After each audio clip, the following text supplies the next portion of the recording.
네, 여러분 안녕하십니까. 역사 스토리텔러 선 김 인사드리겠습니다. 끝까지 저항하는 켈트족들이 있었어요.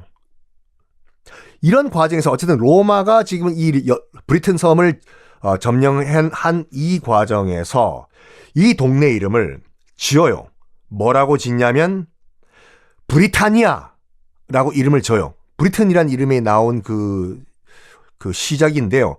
브리타니아가 뭐냐면 켈트족 언어로 프리타니인데 무슨 말이냐면은 이것이 세상 끝이란 말이에요. 로마 입장에서 봤을 때는 지금의 영국이 어떻게 보면 세상 끝같이 보였겠지요. 뭐 저 멀리 프랑스도 먼데 이탈리아 입장 관점에서는 그 프랑스보다도 더 멀리 저쪽 서쪽 바다 끝에 있는 섬이지 않습니까? 그래서 세상의 끝이란 뜻으로서 브리타니아라는 이름을 지어줘요. 그리고 이제 여기를 식민지로 삼아요. 자기들이 점령한 지역은, 로마가 점령한 지역은 식민지로 만듭니다. 그래서 브리타니아 식민지가 돼요. 그리고 그 중심 지역, 식민지라고 하더라도 중심 무슨 타운 만들어야 될 거지 않습니까? 그래서 이 브리타니아 식민지의 중심 지역을 로마가 만듭니다. 그 지역 이름이 론디니움이라는 지역이에요. 뜻은 습지의 요새란 뜻인데 맞습니다. 그 로마가 만든 뉴타운 론디니움이 변형돼서 런던이 된 거예요. 그래서 브리튼과 런던은 이렇게 해서 로마의 식민지 과정에서 만들어집니다. 하여간 이렇게 지금 그 로마가 점점점 땅 따먹기를 하면서 켈트족, 부족 각계격파하면서 점점점 식민지를 넓혀가요. 이런 가운데 서기 61년 영국 남부 거의 지역이 다 점령이 됐거든요. 로마에 의해서. 그런데 이 켈트족의 한 부족장 여자였어요. 부디카라는 한 켈트족 부족의 부족장, 여왕이죠, 여왕. 이 끝까지 저항을 해요, 로마 군에게. 부디카라고. 남편이 로마군과 싸우다가 죽어요. 전사를 합니다. 그리고 자기 친딸이 자기 보는 앞에서 로마군에 의해서 능욕을 당해요. 여러분 같으면 어떻게 하겠습니까? 이거는 내 목숨 걸고 복수를 해야 되겠죠. 내 남편 죽였어요, 로마군이. 내 딸 능욕했어요, 로마군이. 이거는 내가 죽더라도 너희들 한 놈이라도 더 죽이고 죽는다예요. 그래서 부디카라는 켈트족의 여왕이 주변에 있는 켈트족들을 다 모아요. 우리가 언제까지 로마의 개돼지로 살아야 되냐. 한 번씩 끝까지 싸우다가 장렬하게 죽자 해요. 그래가지고 주변의 켈트족을 모아가지고 론디니움, 그러니까 지금의 런던이죠. 런던에서 결사항전을 벌여요. 근데 로마군의 포위가 됩니다. 부디카라는 여왕이요. 근데 항복하라고 얘기해요, 로마군이요. 너 부디카 항복해. 근데 이 부디카라는 여왕은 내가 너희들 로마에 항복할 바엔 내 운명은 내가 결정한다! 라고 하면서 스스로 자결을 해버려요. 스스로 자결. 그래가지고 이 부디카라는 켈트족의 여왕이 영국 원주민이죠. 영국 선주민의 저항 정신의 상징으로 떠올랐어요. 여러분 그 영국 런던에 가시면요. 웨스트민스터 그 사원 있지 않습니까? 영국의 그냥 정신 그 자체죠. 웨스트민스터 사원 앞에 가시면요. 다리가 있어요. 다리 가면요. 말 2마리를 타고 말이 앞다리를 치켜 올리고 하늘로 날아오르는 동상이 하나 서 있거든요. 그 말에 한 여인이 타고 있습니다. 그 여인이 바로 여왕 부디카의 동상이에요. 그만큼 영국인들은 이 로마군의 결사항전을 하다가 로마군의 포위가 돼가지고 항복할 바에는 스스로 목숨을 끊은 이 부디카를 영국 원주민 켈트족의 저항의 상징으로 생각을 해요. 그래서 지금 영국의 정신 그 자체인 웨스트민스터 사원 앞에 이 여왕의 동상을 세워놓고 기리고 있습니다. 런던 많이 가신 분들도 그 다리 건너면서 저 말 뭐냐? 이문세냐? 삐리삐리삐리 버렁새는 왔어도 이런 거 다 알고 가시면 달리 보여요. 그래서 아는 만큼 보인다고 라는 말이 나오지 않습니까? 하여간 로마가 지금의 남부 영국, 그러니까 지금의 잉글랜드, 그 다음에 잉글랜드의 서쪽에 있는 웨일스, 이쪽은 다 정복을 했어요. 뭐가 남았냐면 북쪽에 있는 그 지금의 스코틀랜드가 남은 거예요. 지금의 스코틀랜드가. 당연히 로마군은 대군을 이끌고 북쪽, 야, 북쪽에 있는 켈트족 우리 한번 또 쳐야 되겠지 않냐고 올라가요. 근데 북쪽에 있는 켈트족들이 어마무시한 저항을 합니다. 로마와 싸우다가 죽자. 그래서 로마도요, 너무 거세게 저항을 하니까 북쪽에 있는 켈트족이요, 저기는 그냥 놔두자. 에라이 잘 먹고 잘 살아라 해서 선을 그어요. 성벽을 쌓습니다. 로마군이 와서. 당시 그 로마의 황제가 히드리아누스란 황제였는데 여러분 기억나십니까? 이거 다 제가 그 로마 편 할 때 말씀드린 거예요. 기억이 안 나신다고요? 그래서 제가 똑같은 강의를 다른 데서 또 할 수가 있어. 분명히 이 강의를 3년 전에 와서 했는데 기억들을 못하세요. 새롭게 강의를 해드리고 3년 후에 똑같은 강의를 합니다. 히드리아누스라는 로마 황제가 와서 딱 봐요. 폐하! 지금 북쪽에 있는 켈트족들이 너무 엄청나게 저항을 합니다. 어떻게 할까요? 했더니 히드리아누스 황제가 됐고, 그럼 여기다가 동서로 긴 성을, 돌로 성을 쌓아라. 이거로 경계하자. 이 북쪽은 켈트족 너희들 그냥 더럽다 먹어라. 남쪽은 우리 로마 땅이다. 해요. 그래서 정말로 동서로 우리 휴전선 같이 거대한 돌 성벽을 쌓습니다. 이게 바로 히두리아누스의 성벽이라고 해서 지금도 유네스코 문화유산으로 남아있는, 지금도 가면 있어요, 여러분들. 요것이 지금도 잉글랜드와 스코틀랜드의 경계로 쓰여요. 지금도. 1987년 세계 문화유산으로 등재된 히드리아누스의 성벽이라고 합니다. 잉글랜드와 스코틀랜드가 그렇게 사이가 안 좋냐고요? 사이가 안 좋은 게 아니라 민족이 달라요. 스코틀랜드는 그래서 그때 로마가 북쪽을 밀어버린 켈트족이 지금의 스코틀랜드 민족이고, 남쪽은요, 뭐 나중에 곧 설명드리지만, 남쪽은 게르만족의 일족인 앵글로족과 섹슨족이 들어와가지고 만든 나라가 잉글랜드예요. 앵글로족과 섹슨족이 합쳐가지고 앵글로 섹슨이라고 하지 않습니까? 민족이 달라요. 말도 다르고.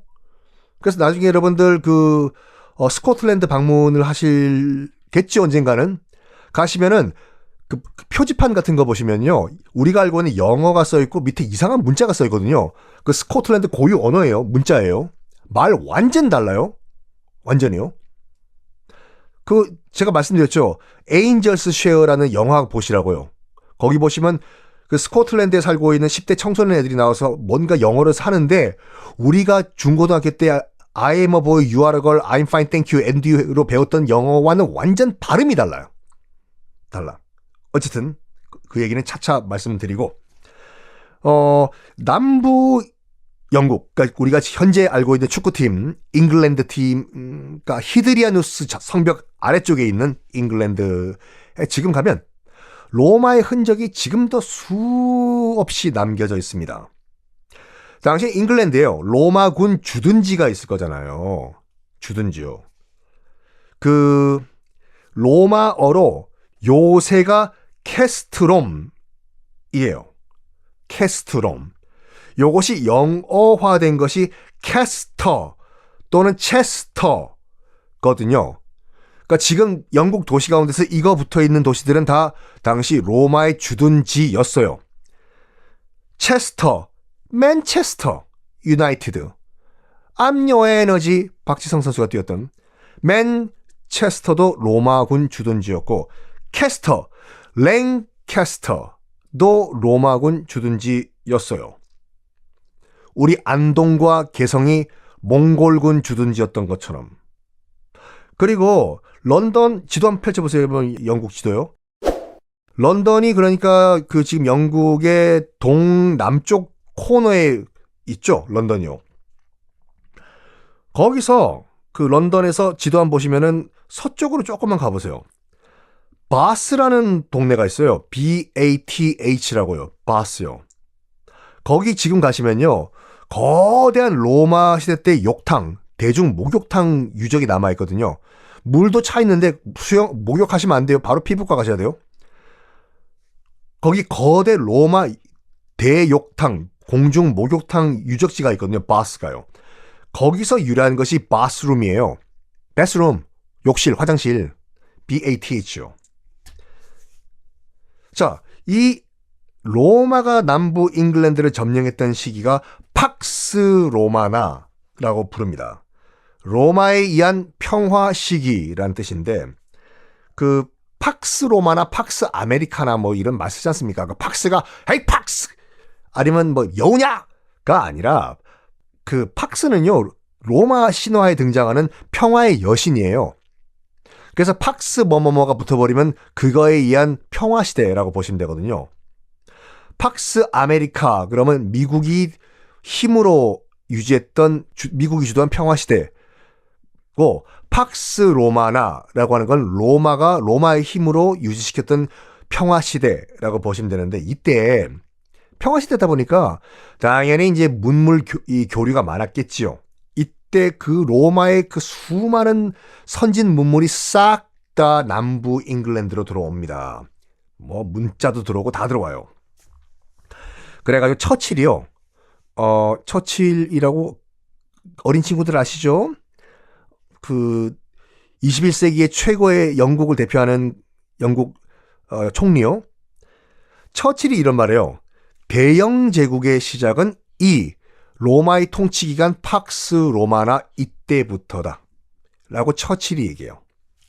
뭐 나중에 또 2차 대전 때 몇 달 후가 되겠지만 말씀드리겠지만 사진 찍을 때 V자 하지 않습니까? 우리 손가락 V 한 거 제일 처음 시작한 사람이 처칠이에요. 진짜로 처칠 찍은 사진 보면 다 V자 그리고 있잖아요. 입에 씨가 물고요. 처칠이 연설했던 BBC 연설 한번 들어보세요. 항상 얘기했던 게 처칠이 얘기했던 게 그거예요. What we want is a victory. 우리가 원하는 것은 빅토리밖에 없다. 히틀러에 대한 빅토리. 해서 사진 찍을 때마다 우리 영국은 승리할 것이다 라고 하면서 우리가 알고 있는 V자를 그려요. V자를 그려요. 그리고 또 그 사진 보면은 손바닥을 뒤집어서 V자를 한 사진도 있거든요. 이거요. 이건 영국에서 욕이에요. Fuck you와 비슷한 거거든요. 두 개가 동시에 있는 사진이 있어요. 뭐냐면 손바닥을 앞으로 한 거. 우리가 보통 V자 한 거는 영국 국민에게 우리는 빅토리다. 손바닥을 뒤집어서 손등으로 V한 거는 히틀러한테 보낸 거예요. 너 죽었다. 법규를 지켜야지. 법규! 한 거 똑같아요. 아, 참고로 여러분, 영국 가셔가지고 방금 제가 말씀드린 같이 손등을 보여주면서 V하면은 욕이에요. 물론 제가 신세대 영국인들을 만나본 결과, 물론 욕은 욕이지만, 워낙 뭐 이게 앞뒤로 사진을 많이 찍다 보니까 그러려니 한데요. 근데 원칙적으로는 이건 욕입니다. 떡만둣국이 포르투갈 가면 욕인 것처럼 말씀드렸죠. 떡만둣국이 욕이라는 거. 정확한 발음은 또만둣쿠라고 해요. 포르투갈 말 쓰는 브라질, 포르투갈 가서 떡만둣국이라고 하면 맞아요, 여러분들. 다시 돌아와서 요 팍스 로마나 시대부터 대영 제국의 시작이다라고 V자를 그렸던 시가를 피웠던 처칠 총리가 얘기를 했습니다. 원래 켈트족들은 문자를 안 썼죠. 로마의 라틴어가 처음으로 영국 땅에 들어옵니다. 그리고 또 뭐가 영국 땅에 들어가냐면 바로 로마 법이 들어가요. 로마 법은요. 로마의 법은 전 세계적으로 큰 영향을 미쳐요. 아직까지 쓰이고 있어요. 저도 다는 안 보고 로마 법의 일부를 봤거든요. 당시 2000년 전에 만들었던 로마 법이 지금의 우리나라 헌법이랑 거의 비슷해요. 분량도 그 정도 되고 로마인들은 짱이야 진짜요. 세상 모든 그 역사적 사건과 물건들과 뭐 무슨 뭐 원칙들 있잖아. 로마가 안 끼는 데가 없어요. 오죽했으면 또마라고 하잖아요. 또마. 또 로마야! 라고 하면서. 로마 법은 지금 현재 독일 연방 헌법의 기초가 되고 독일 연방 헌법은 뭐 일본의 헌법에 영향을, 그러니까 지금 대륙법 있지 않습니까? 대륙 헌법. 유럽에 있는 대부분 국가들은 대륙 헌법을 쓰거든요. 그 대륙 헌법의 기본은 로마법이에요. 일본도 대륙 헌법을 모방해서 일본 헌법을 만들었고, 안타깝지만 우리 헌법도 일본의 헌법을 카피한 거거든요. 카피했다기보다는 거의 많이 인용을 했죠. 그러니까 지금도 로마의 헌법은 전 세계에서 살아 숨쉬고 있는데 그게 이때 영국에 들어갑니다. 그리고 그 로마 식민 지배 이전까지만 하더라도 물물 교환을 했던 영국인들이 이때부터 로마 은화, 그러니까 돈을 쓰기 시작해요. 화폐가 이제 통용이 되기 시작합니다. 로마 하면 화폐예요. 지금도 그 로마 시내 가서 삽으로 뜨면 로마 은화 한두 개는 나온다고 하지 않습니까? 즉 무슨 말이냐면 로마가 영국을 지배한 이때부터는 완전 다른 세상이 된 거예요. 샥! 요 당시 인구를 보면요. 로마 병사, 뭐 식민지니까 영국을 통치했던 로마인들은 약 6만 명. 그 당시 그리고 또 이 통치를 받았던 영국인들은 약 400만 명. 이었다고 역사학자들은 추정을 해요. 대충 그 정도가 되지 않았나. 자, 이 팍스 로마나 이 시대 때 영국의 문화화, 문명화가 시작이 됩니다. 그런데 말입니다. 갑자기 로마가 싹 다 방 빼고 물러나가요. 영국에서부터. 영국인들, 처칠의 조상, 비틀즈의 조상, 안녕, 우리 간다. 우리 로마 잠깐 가야 돼. 하고 로마가 싹 방을 빼요. 서기 375년경에 모든 세계사는요, 다 연결돼 있어요. 딱 로마사, 영국사, 딱딱딱 떨어져 있는 것이 아니라 다 연결돼 있어요. 동양사, 중국사, 일본사, 영국사, 프랑스사 다 연결돼 있어요. 지구가 그렇게 큰 별이 아니에요. 서기 375년에 무슨 일이 있었냐면요. 저기 동쪽에서 훈족이 유럽을 침공합니다. 훈족이 누군가라는 것은 정확하게 팩트는 없지만, 왜냐면 훈족도 제발 좀 문자 좀 남겨. 문자요. 아니 그렇다고 진짜 문자를 저한테 남기는 게 아니라, 문자가 없다. 훈족도 문자가 없었거든요. 그러니까 독일이든지 게르만족의 기록에 의존할 수밖에 없는데, 지금 많은 그 사학자들이 이쪽 사학자들이 연구를 해본 결과 훈족은 우리가 알고 있는 흉노족이다라고 거의 결론이 난 상태예요. 봐도 돼요. 제가 나와 있는 몇 개 논문을 보니까 맞아요. 그 결정적 한방은 없지만 지금 그 유럽사에 등장하는 훈족은 우리가 알고 있는 흉노족이라고 보시면 돼요. 흉노족이 유럽을 침공해버립니다. 에? 우리가 알고 있는 지금 중국 땅 위에 살고 있는 흉노족이 지금 거기까지 갔다고요? 왜요? 자, 이래서 세계사는 연결돼 있다니까요. 잠깐 중국사 한번 봅시다. 흉노족이 왜 거기까지 갔는지 이해를 하려면, 요때가 서기 375년이요. 삼국지 헬게이트가 끝난 시점이에요. 뭐 유비관우 장비 나오는 그 삼국지요. 자, 여러분들, 삼국지의 최종 승자는 누굽니까? 유비 아니에요. 유비가 세운 총나라는 제일 먼저 망해요. 에? 진짜요? 예. 당연히 총나라가 제일 먼저 망하고, 그 다음에 손권이 세운 오나라 망하고, 제일 끝까지 살아남은 건 조조가 세운 위나라예요. 그래서 삼국지는 두 가지 버전이 있다고 말씀드렸지 않습니까? 진수가 지은 정사 삼국지가 있고, 나관중이 쓴 삼국지 연의가 있어요. 연의는 무슨 말이냐면 소설의 다른 말이에요. 즉 우리가 알고 있는 도원결의 등등 거짓말이 있는 건 삼국지라는 소설이에요. 에? 도원결의가 거짓말이라고요? 네. 정사에는 그런 얘기 없어요. 복숭아꽃 밑에서 우리는 태어난 날은 다르지만 한 날에 죽을 겁니다. 유비관우 장비는 우리가 의형제입니다. 그런 거 없었어요, 사실은요. 관우 그냥 의리의 상징 아니에요. 정사 삼국지 보면 관우는 소금 장수하다가 사람 때려 죽여가지고 도망가다가 유비 만났어요. 근데 요거까지만 말씀드릴게요. 근데 왜 삼국지 소설 연의에서는 유비가 주인공이잖아요? 근데 오리지널 진짜 오리지널 역사서인 정사 삼국지에서는 유비가 주인공이 아니에요. 제일 먼저 망한다니까, 총나라가. 정사 삼국지에서는 조조가 주인공이에요. 왜? 끝까지 살아남았잖아요. 위나라가요. 그러면 삼국지 이 시리즈가 끝난 거의 뭐 1000년 후에 명나라 때 나관중이란 사람이 그러면 삼국지 연이란 소설을 왜 썼냐? 봐봐요. 명나라 바로 직전에 몽골족이 무려 100년 동안 중국을 통치했지 않습니까? 원나라라고. 한족들 자존심 땅에 바닥에 떨어졌어요. 우리 한족이 말도 안 되는 몽골족한테 100년 지배를 당했다고. 아이고 자존심이야. 아이고 자존심이야. 이 땅에 떨어진 자존심을 세우기 위해 가지고 나관중이란 사람이 정사 삼국지를 바탕으로 소설 쓴 거예요. 주인공은 누구 할까? 여러분, 중국 사람들은 무슨 족이에요? 한족이죠. 중국 사람 쓰는 문자는 한자죠. 이 한이 한나라에서 나온 한자예요. 즉 중국인들의 그 정신적 정체성은 바로 한나라에서 출발을 해요. 유방이 세운 한나라요. 한고조. 성씨가 뭐라고요 지금? 한나라의 황족은 유방이 세웠죠. 유씨예요. 유비는 성씨가 뭡니까? 김씨인가? 유씨잖아요. 그래가지고 나관중이 떨어져 있는 땅바닥에 떨어져 있는 한족의 자존심을 끌어올리기 위해서 한나라의 황실 종친이라고 하는 유씨인 유비를 억지로 주인공으로 끌어올린 게 우리가 알고 있는 도원결의 같은 말도 안 되는 헛소리가 있는, 헛소리는 아니죠. 소설이니까 그 연이 삼국지입니다. 하여간 이 삼국지 헬게이트가 끝나요. 최종 승자는 조조가 만든 위나라입니다.